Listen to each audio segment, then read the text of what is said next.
Alright, so it's been quite a while since we've done something like this, since we've done the FAL video, but now we're back. We're here with the M4A1. Good afternoon, ladies and gentlemen. My name is Chronos, and welcome to the best setup so you can get for weapons for any assault rifles at the moment, since we haven't gotten to SMGs or anything else. And today our main focus is indeed the M4A1. This is a beautiful rifle, a gun that can do a lot, can be turned into many different variations. You can turn it into an SMG, into a very powerful semi-automatic rifle, but today we're actually going to focus on the assault rifle variant. The SMG and the I'd say more of a semi-automatic or sniper rifle, we could say. We will not focus on those. Those are more for your own preference, for your own experience, if you want to turn the gun into something different. But the M4A1 is certainly an interesting rifle because of the ways it can be turned into. We're going to use that to our advantage to make this gun the best possible to use. Let's take a look at how its recoil pattern is formed and to see how the weapon works by itself in general. I have switched walls a little bit because the other one didn't kind of display the bullets where they hit, and if we're going to be able to use a certain wall that has bullets that hit, this one could be used. So yeah, let's see how this gun actually performs without any attachments on it.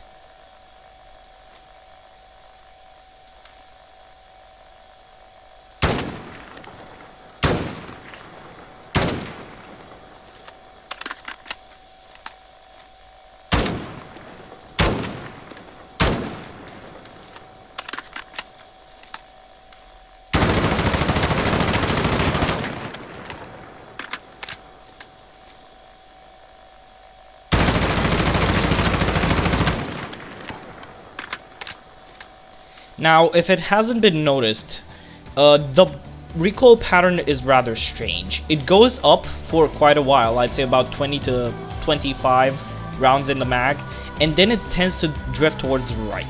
Now, this is certainly controllable. If I am to just fire the gun normally like this, I'm for sure able to control the recoil. And this is a gun that's very easy to use. You don't have to worry about too much to control. And yeah, this is the M4A1. Now, let's go into the gunsmith to check out the starter variant of the weapon.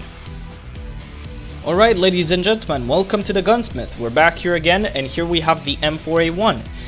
Let's begin by inspecting out the items that you can attach for your starter level for the M4A1, so I can teach you what exactly you may need for combat when you want to begin to use this weapon. At the start, as always, you want to make sure you reach the tactical suppressor. This is a good starter attachment because until you get to the monolithic suppressor, which is a lot later in the stages of leveling this weapon up, this attachment will be very useful for sound suppression. Once again, your only disadvantages are aim down sight speed and aim walking steadiness, but that's not going to be too important when you have the other attachments that I have to show you. Alongside that, we're taking the Corp Combat Hull sight. It is the cleanest sight you can attach on this weapon, and even though its iron sights are incredibly good, and I prefer to use this weapon with iron sights, if you don't prefer iron sights, the Corp Combat Hull sight is perfect for you. The sight is clean, the reticle is perfect. Of course, if you really grind it on this scope specifically, you can unlock the blue sight reticle, but I don't have it, so we're just gonna remain with the classic red one. And yeah, it shouldn't be too bad with your aim down sight speed. The scope itself is very useful and very manageable. And yeah, it's pretty good. Alongside that, we're taking the M16 stock, a rather unexpected attachment. The M16 stock increases a ton of aiming stability. You're gonna need it with this gun, and because of the previous two attachments, having this attachment, the M16 stock, is gonna be real useful to use. Once again, we're back here with the Commando foregrip as well. This is a very useful attachment alongside everything else. The Commando foregrip increases a ton of recoil stabilization and aiming stability, so that's going to be perfect for you to use. You do get a, I'd say, medium con, which is the movement speed. You won't be as fast when running around, but the accuracy you get from this is incredibly good, so I suggest you do keep this when you do unlock it. And finally, we do have the 50 round mags. The 50 round mags are always useful in case you need to fire extra rounds, in case you are afraid that you'll miss your shots. you'll get 20 additional rounds instead of your 30 general mag. And yeah, this is a very useful attachment. I do have a skin for it, but I'm not going to use it for this gun. We're just going to keep the default one because it looks nicer. And yeah, let's go back to the testing area so we can see how the gun works. Alright, so here we have the starter build. It looks pretty nice, the gun looks pretty fancy, and now let's see how the recoil pattern is actually stabilized into this weapon.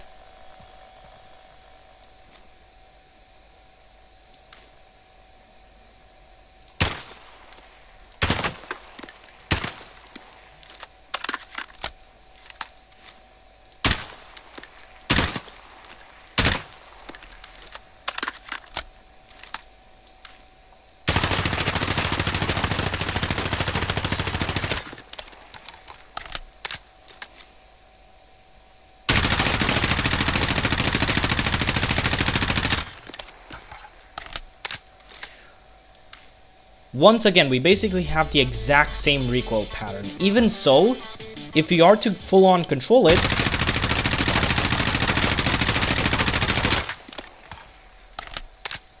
this thing can be pretty deadly and pretty accurate.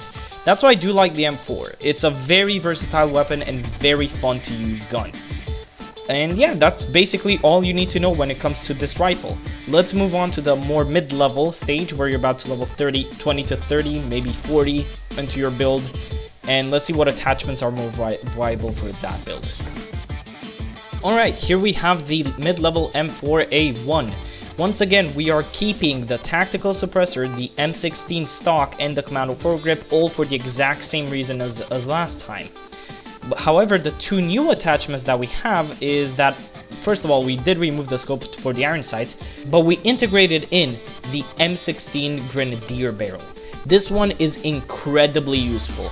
You get an amazing damage range boost, an amazing bullet velocity boost, and your recoil control becomes extremely good to use. However, even though the cons are pretty severe when it comes to mobility, this barrel will be able to give you as much help as possible when it comes to hitting people up and instantly annihilating them with this barrel. And alongside that, we have the 60 round mags. You move up from 50 to 60, you get 10 extra bullets. In total, you get 30 extra rounds to fire. The more rounds you can fire, the better. This attachment is extremely useful. We didn't have too many changes, but this will for sure be helpful for you to use. Let's move on and see how it works. Alright, here we have the mid-level variant of the M4A1. Once again, this looks phenomenal. I love the design on this weapon, and here is how the weapon performs with all of the attachments we have so far.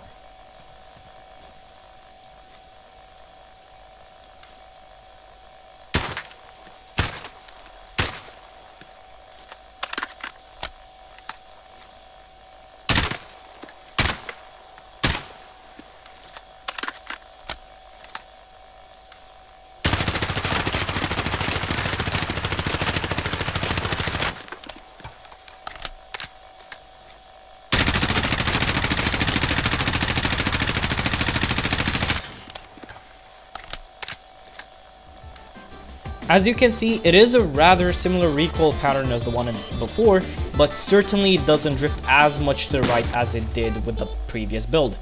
However, when I am to full-on control this build,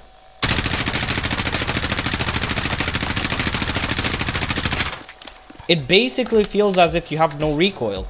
The M4A1 is extremely stable with these attachments.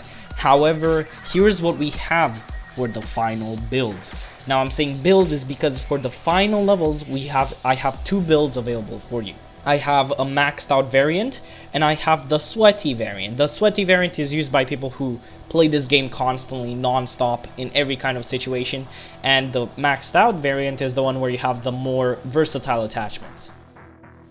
Alright, for the final M4A1, we have removed a few attachments and replaced a few others. The stock has been taken off because at this point the weapon is stable enough to be played with without it. The Grenadier barrel has been kept because it is the best barrel you can have for this weapon. However, we have changed out 3 other attachments. Instead of the tactical suppressor, now we do have the monolithic suppressor. Damage range and sound suppression is always important on your guns. Having this attachment is incredibly good to have when it comes to this build. Alongside it, we actually have the tac laser this time. The tac laser is, as usual, an amazing attachment if you want a bit more speed and a bit more aim down sight time on your weapon. If you have your gun aim down sighted, it will be a lot faster. In the same time, you will be able to move to left to right, front, backward, anywhere. Your straight speed will be a lot faster as well. And of course, your aiming stability will also increase. And we removed the commando foregrip for something a bit more better, in my opinion, which is the Ranger foregrip. You get a massive recoil control boost and aiming stability boost, which are both incredibly important, even though your cons are aim down sight speed, which will be compensated for the tac laser, and aiming movement speed, which again the tac laser should compensate for. This attachment is incredibly important to have.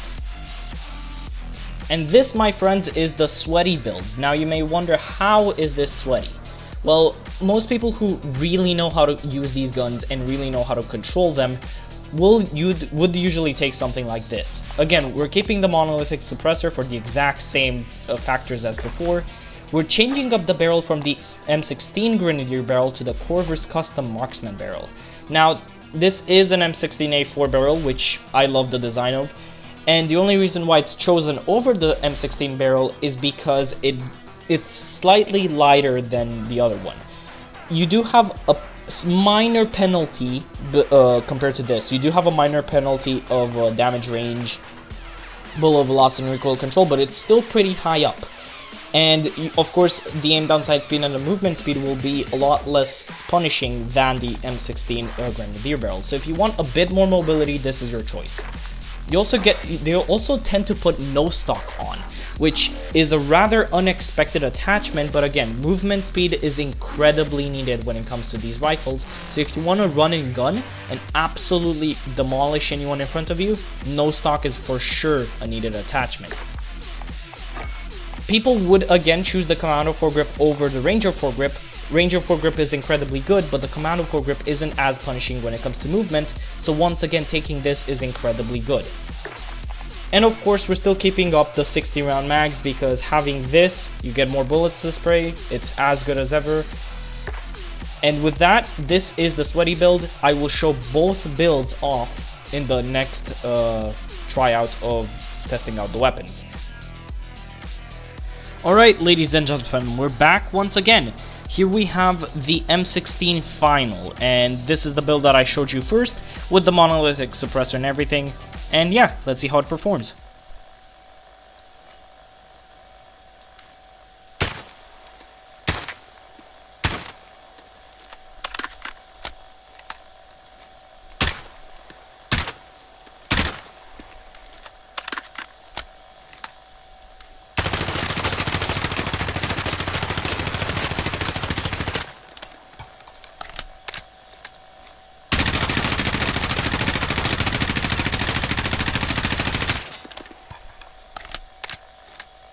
As you can see, the build itself is incredibly stable.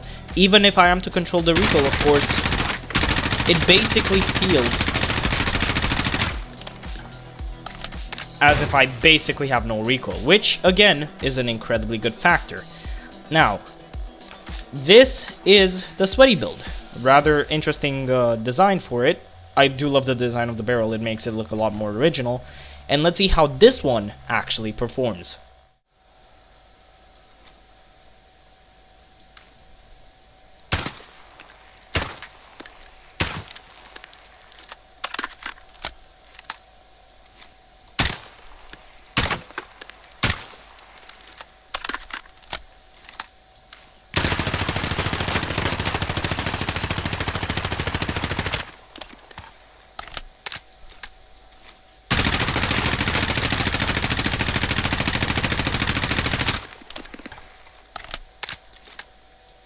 Now, clearly this isn't a better build than our previous one, but sweats use this to mainly, or not sweats, professionals.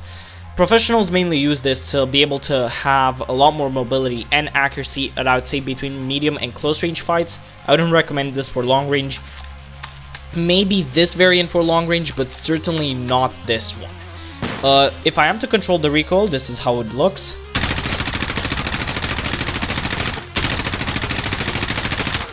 So it is pretty controllable overall. It's a good build. But yeah, with that, I technically am done here with explaining you what's best to choose for your M4A1 build. And with that, ladies and gentlemen, I do wish to thank you once again for watching. I'm pretty sorry our series ended with the dumb setups. I will continue it as soon as the shotguns are ready. But now I'm gonna try to focus on this series and some stuff that I have prepared for all of you in the future. We are gonna move on onto some Battlefield as well, not multiplayer sadly. I will focus on multiplayer on only one game. But we will be playing the campaigns for those games. I'll try to reduce commentary on those because the story is incredible. And alongside that, we're going to try to focus on some other fun games which are for multiplayer, such as Among Us, which rather unexpected, but I want to do it because the new map came out, and even some horror games. I do love the genre of horror, and it's always fun to play those games as well. Everyone, please do wear a mask when going outside, stay safe, and I shall see you all next time. Goodbye!